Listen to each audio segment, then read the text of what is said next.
तो hello friends, welcome है आप सभी का। नमस्कार। और इस वीडियो में हम लोग बात करने वाले हैं झारखंड पारा टीचर की जो भर्ती आई है पश्चिमी सिंहभूम चाईबासा जिला में, उसमें कुछ बदलाव किया जा रहा है। ठीक है, और इसी के बारे में हम आपको नोटिस देने जा रहे हैं। यह अभी अभी जस्ट जारी हुआ है।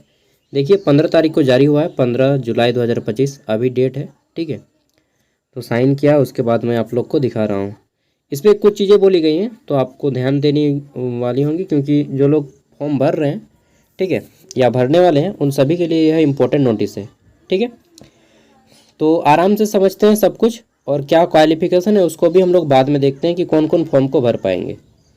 तो देखिए, जिला दंडाधिकारी सह उपायुक्त का कार्यालय पश्चिमी सिंहभूम चाईबासा, शिक्षा विभाग, चयन की विवरणी यहाँ पे दिया गया है कि घंटे आधारित जो टीचर की वैकेंसी निकाली गई है, ठीक है, DMFT यानी कि डिस्ट्रिक्ट मिनरल्स जितने हैं इस जिला के, उससे जो फंड इकट्ठा होता है उसके द्वारा इनको पेमेंट दिया जाएगा।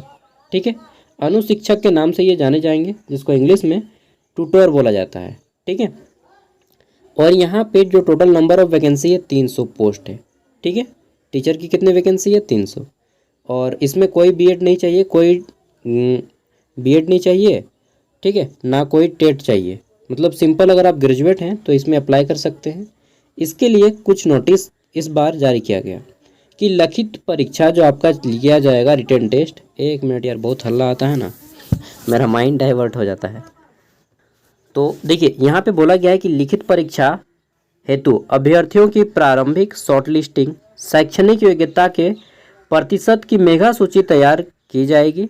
ठीक है, विषयवार प्रथम चरण पर यह शॉर्टलिस्टिंग अधिकतम रिक्त पदों की संख्या के 300 के 5 गुना तक सीमित रहेगी। ठीक है, मतलब सबसे पहले आप फॉर्म अप्लाई कीजिएगा। ठीक है, फॉर्म अप्लाई कर दीजिएगा। इसके बाद प्रत्येक सब्जेक्ट में जितना भी सिलेक्शन होगा, प्रत्येक सब्जेक्ट का 5 गुना वैकेंसी लोगों को एग्ज़ाम के लिए बुलाया जाएगा। ठीक है, अभी हम इसको और डिटेल में समझाएंगे। तो 5 गुना लोगों को बुलाया जाएगा।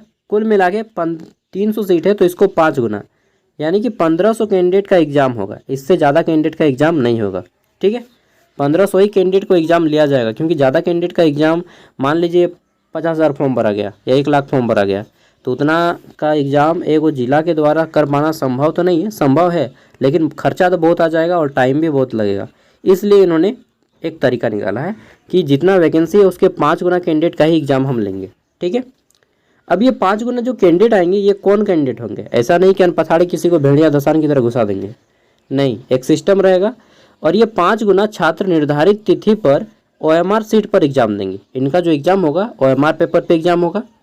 इसके पश्चात आवश्यकता अनुसार OMR आधारित परीक्षा हेतु अतिरिक्त अभ्यर्थियों को शॉर्टलिस्टेड किया जा सकता है। अगर ऐसा कुछ होगा तो फ्यूचर में, ठीक है, या एग्ज़ाम होने के बाद ही या एग्ज़ाम के साथ ही 1500 से कुछ ज़्यादा कैंडिडेट को भी लिया जा सकता है, लेकिन अभी एक एस्टिमेट लिया चल रहा है कि 1500 कैंडिडेट का एग्ज़ाम लेंगे ये। ठीक है, तो जैसे किस आधार पे ये आपका 1500 कैंडिडेट को छांटेंगे? सबसे पहले तो फॉर्म भरना होगा आपको, फॉर्म भरा जाएगा। उसके बाद ये छांटेंगे कि इंटर में जितना नंबर लाए हैं उसका 40% जो वेटेज दिया जाएगा आपका इंटरमीडिएट मार्क्स का। सपोज दैट अगर आपने इंटर में 60% मार्क्स लाया है, ठीक है, 60% अगर आपने स्कोर किया, 300 नंबर लाए हैं, तो आपको जो है 100 में यहाँ पे कितना नंबर दिया जाएगा? तो 100 में अगर आप 60% नंबर लाए हैं तो 100 का 60% कितना होता है? तो 60 दिया जाएगा।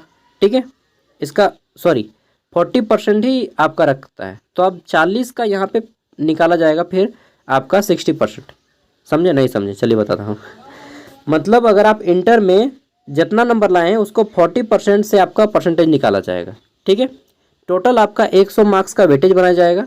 जैसे अगर आपने इंटर में 60% अंक लाए हैं, मान लीजिए आपने 300 नंबर अंक लाए हैं, 60% अंक लाए हैं, 300 अंक जो कि 60% होता है। ठीक है, तो ये 40 का 60% फिर निकालेंगे हम लोग। तो 40 का 60% कितना होता है? 4 छक 24, यानी कि 40 में आपको 24 नंबर मिलेगा। समझे बात को? हाँ, तो जैसे एक कैंडिडेट है जो कि इंटर में 60% अंक लाया है, तो उसको 40 में कितना मिलेगा? 24 नंबर मिलेगा, यानी कि 40 का 60% 24। अब ग्रेजुएशन में यहाँ पे बोला गया है कि संबंधित विषय में स्नातक, ठीक है, गणित, विज्ञान, के लिए BE BTech भी मान्य है। अगर कोई कैंडिडेट BE BTech किए हैं तो वो भी अप्लाई कर सकते हैं, ठीक है, गणित के लिए, गणित सब्जेक्ट के लिए। तो ग्रेजुएशन से आपका 40% स्कोर किया जाएगा, ठीक है। अगर मान लीजिए ग्रेजुएशन में भी आपने 60% स्कोर किया है, ठीक है, तो फिर से आपको 40 का 60% मिलेगा। मतलब 40 का 60% कितना होता है? 24, तो 24 अंक मिल जाएगा। अगर आपने मान लीजिए कि जितना 90% स्कोर कर लिया है, जितना नंबर है उसका 90% स्कोर किया है, तो 40 का भी फिर आपको 90% मिलेगा। मतलब 4 9 36 अंक मिलेगा, ठीक है। और फिर यहाँ पे बोला गया है कि वांछित अर्हता मतलब एक्स्ट्रा क्वालिफिकेशन BEd संबंधित विषय में स्नातकोत्तर अथवा अन्य।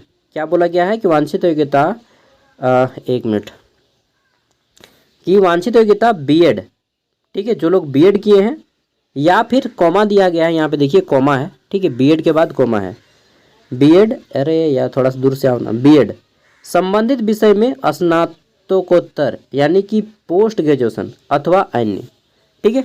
अगर कोई BEd किया है चाहे PG किया है तो उसको 20 मार्क्स मिलेगा। अगर कोई BEd और PG दोनों किया है फिर भी उसको 20% से उठाया जाएगा। और अगर कोई केवल PG किया तब भी उसको 20 मिलेगा। अगर कोई BEd सिर्फ किया तब भी मिलेगा। मतलब कोई एक होना चाहिए, ठीक है, तो उससे 20। जैसे एक कैंडिडेट है जो यहाँ से 60% लाया है, उसको 24 नंबर मिलेगा। 60% ग्रेजुएशन में भी लाया तो उसको भी 24 अंक मिलेगा।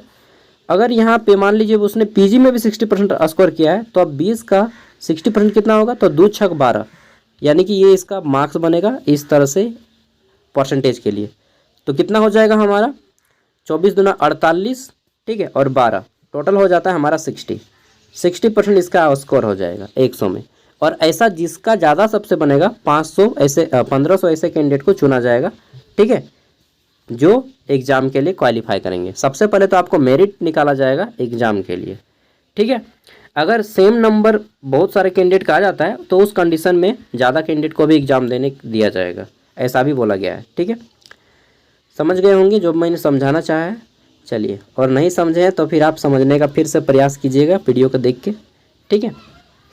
और एक बार बता दूं कि 100 में आपका वेटेज निकाला जा रहा है। वेटेज 40% इंटर का, 40% ग्रेजुएशन का और 20% PG या BEd, एनी वन, ठीक है। कोई एक किए हैं तो आपको 20% वेटेज उसका मिलेगा। और फिर सभी वेटेज को निकाल के 1500 मैक्सिमम कैंडिडेट का यहाँ पे क्या किया जाएगा? सिलेक्शन दिया जाएगा एग्ज़ाम के लिए। इसके बाद वैसे कैंडिडेट का एग्ज़ाम होगा, ठीक है। अब एग्ज़ाम होगा, उसके बाद जो 300 फर्स्ट कैंडिडेट आएंगे उसको फिर सिलेक्शन दिया जाएगा। एग्ज़ाम कब होगा और क्वालिफिकेशन क्या है तो आपको मैंने बताया है प्रीवियस वीडियो में डिटेल में। आप उस वीडियो को देख सकते हैं, इसी वीडियो का एंड स्क्रीन में दे दूंगा। फिर से मैं बता दूं, एग्ज़ाम की तिथि जो है आपका 27 तारीख, इसी महीने के 27 तारीख को आपका एग्ज़ाम होगा, ठीक है। इतना फास्ट होना चाहिए, इतना फास्ट भी होना चाहिए, तभी मज़ा आएगा। और फॉर्म जो है अभी भरा रहा है, 12 तारीख से स्टार्टिंग है, 22 तारीख तक फॉर्म भरा जाएगा, ठीक है। फॉर्म भरने के बहुत से लोगों को प्रॉब्लम आई है, मैंने एक वीडियो बनाया, छोटा सा दिक्कत हो रहा है कि आप डिटेल वीडियो बनाइए, कोशिश करूँगा डिटेल वीडियो बनाने का, ठीक है।